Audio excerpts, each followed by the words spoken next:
Jeffrey P. Brewer was a unique asset to the Eastern baseball program in that he answered the call as a starter, middle reliever, and closer. The 6'4", 220-pound Rutland, Vermont country boy won 16 games as a starter. In relief, he won 12 games and saved 8 more. Eastern reached the regional championship round in each of the big guys' 3 years, winning 2 regional titles and the program's first national championship in 1982. Jeff got the call to pitch in 13 of the team's 19 postseason tournament games in his career, winning 6 and saving 2. During his All-America season in 1982, Jeff saved 1 game in the regionals and won 2 in the nationals. In 1983, Jeff was named MVP of the regional tournament, coming out of the bullpen to win 2 games and save 1, as the Warriors won back-to-back regional titles for the first time ever. After leading that year's staff in virtually every pitching category, Jeff was drafted in the 10th round of the first-year player draft by the Chicago Cubs. I would like to congratulate Jeff Brewer for his induction into the Eastern Connecticut State University Hall of Fame. It is well-deserved, and it is my honor to be here to present Jeff for this recognition. Jeff was one of the best baseball players that I have ever had the privilege to play with, even though he was a country bumpkin from Rutland, Vermont. Me being from New York and Jeff from Vermont, we were total opposites. Jeff still has the first cell phone ever made. I've moved on to a BlackBerry. When I transferred to Eastern, Jeff was one of the first people I met. I knew at the time Jeff was a special person. On the field, Jeff always worked hard, never taking shortcuts. I always tried to take shortcuts, but he wouldn't let me. Jeff was a leader. He was also a great competitor. Whenever the team needed a strike, an out, a save, or a win, Jeff was the go-to guy. When it came time to step up his game in order to help the team win, there was nobody better. Jeff always came through.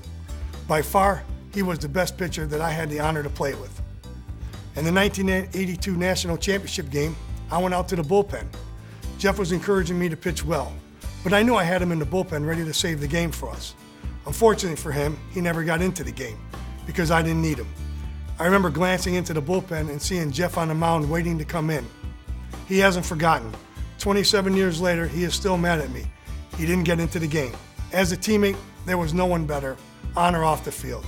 And he remains today the same person as he was in college. When I first met Jeff, I said to myself, what mule train did he get off of?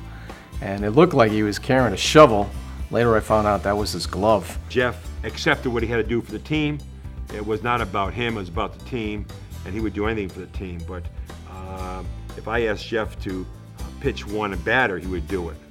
And Jeff was all about the team, and he certainly was a starter and a reliever, and had great stats in both areas.